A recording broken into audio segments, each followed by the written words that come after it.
Salut la team, donc c'est parti pour une nouvelle vidéo et on démarre avec un update et une info concernant Regan Grims qui est actuellement à 136 kg et Regan a annoncé officiellement participer au New York Pro qui aura lieu dans environ 18 semaines, donc un peu plus de 3 mois, ce qui lui laisse le temps nécessaire pour afficher une super condition et nous verrons si depuis sa dernière compétition, donc de 2023, si Regan a réussi à améliorer son physique car Regan possède un sacré potentiel mais il a du mal à être focalisé à 100% sur le body comme beaucoup d'athlètes qui sont comme lui au-dessus du lot mais par manque de travail ou d'autres raisons pro ou perso, n'arrivent pas à atteindre leur meilleur physique. Donc je l'ai déjà annoncé, mais depuis peu, Regan a fait appel au meilleur préparateur actuel du circuit pro, donc Stéphane Kinsel, et Regan a peut-être eu enfin le déclic, ce qui pourrait justement faire de lui un top athlète de la catégorie, car avec plus de volume en conservant sa très belle ligne, Regan peut éventuellement faire de l'ombre à certains athlètes, car comme je l'ai dit il y a quelques secondes, Regan a encore pas mal de marge en termes de progression.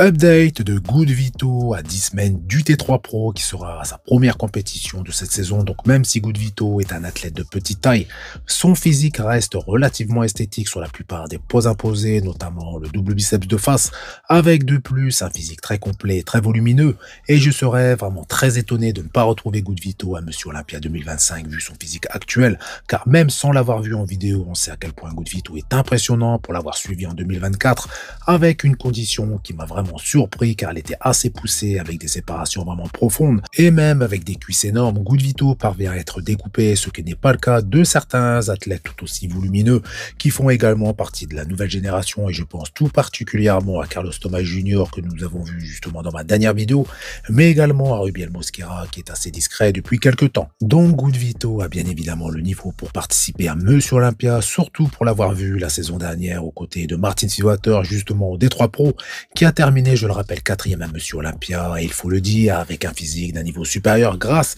à du temps entre ces deux compétitions, car en minimum de temps, Martin réussit un peu comme Samson Dauda à progresser.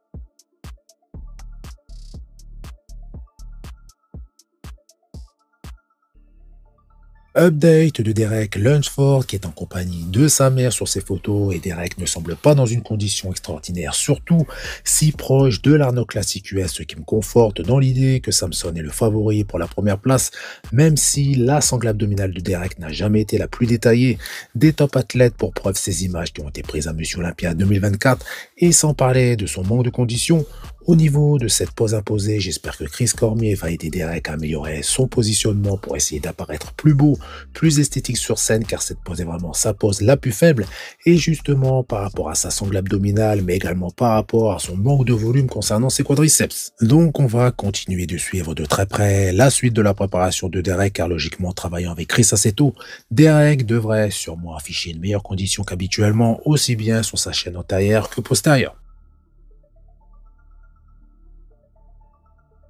Update de Florian Poisson et on ne peut pas demander mieux que ce genre de vidéo pour vraiment voir la forme du moment d'un athlète et merci à Florian car rares sont les athlètes à proposer ce genre de vidéo, du moins en France. Donc je trouve le physique de Florian version open plus complet que celui version classique physique car cette catégorie lui a fait perdre énormément de masse musculaire et dans ces cas-là les points faibles sont assez visibles et c'est ceux qui disparaissent justement très rapidement. Donc le dos de Florian a retrouvé de la largeur mais il lui manque encore un chouïa de grand dorsal par rapport à ce qu'on voit justement sur ces images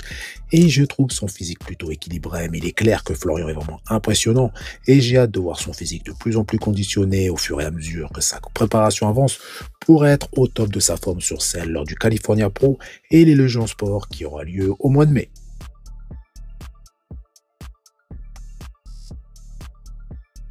Update de Terence Ruffin qui a officiellement annoncé le début de sa préparation pour le Pittsburgh Pro avec un poids de départ d'environ 94 kg et Terence vise un poids sur scène qui se situerait entre 82 et 84 kg et pour info le dernier poids en compétition de Terence était d'environ 76 kg, donc dans le meilleur des cas un plus 8, ce qui est énorme pour entre guillemets un petit gabarit comme le sien, mais je pense qu'il se donne cette fourchette vis-à-vis de la taille qui sera justement prise le jour de la pesée qui peut varier d'une compétition compétition à une autre et justement pas mal d'histoires circulent par rapport à certains athlètes qui obtiendraient des passes droits par rapport à leur nom, etc. Bref, vous m'avez compris, donc voilà pourquoi Terence donne justement cette fourchette de poids. Terence explique également qu'avec cette longue période sans préparation, il a justement eu des difficultés à retrouver ses automatismes. Terence explique également que cette année, donc cette saison off de 2024 n'était pas l'intersaison parfaite à laquelle il s'attendait par rapport à des problèmes de coude, mais il est quand même satisfait du résultat et il précise que cette blessure va beaucoup mieux grâce à un traitement via cellules souches.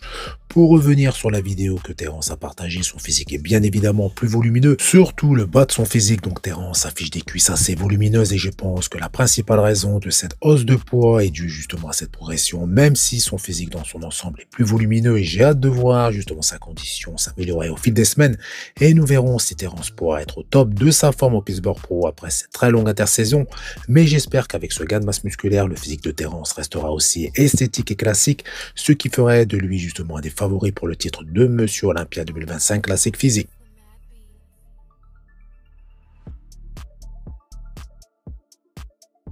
On revient rapidement sur Derek Lunsford, car lorsque l'on dit que le bodybuilding est un sport de solitaire, eh bien je le répète justement à chaque fois, mais c'est une erreur de penser ça, car Derek Lunsford justement le prouve après avoir changé de préparateur, de collaborer avec Chris Cormier. Eh bien Derek a une nouvelle personne qui vient de s'ajouter à sa team, et il s'agit de Fabrizio Pacholog, donc un entraîneur brésilien qui va suivre Derek pour sa préparation jusqu'à l'Arnold Classic, et ce n'est pas justement une rumeur car Derek l'a confirmé lui-même, donc 3 personnes pour que justement Derek puisse afficher son meilleur physique sur scène. On passe à une vidéo de Milos, qui est âgé actuellement de 61 ans, qui bien évidemment n'est pas naturel, même si ça court de source, je préfère le préciser. Donc récemment, lors d'un podcast, Jay Cutler a mis au défi Milos d'entreprendre une transformation sur 2 semaines. Milos a expliqué qu'au début, il ne pensait pas avoir justement la discipline nécessaire pour un tel défi, mais il a quand même décidé de relever ce challenge et de faire de son mieux avant son anniversaire qui aura lieu justement le 17 janvier, juste pour voir ce qu'il pourra accomplir.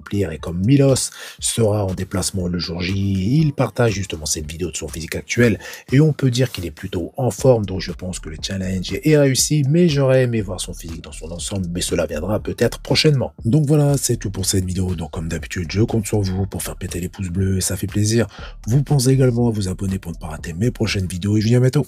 Salut!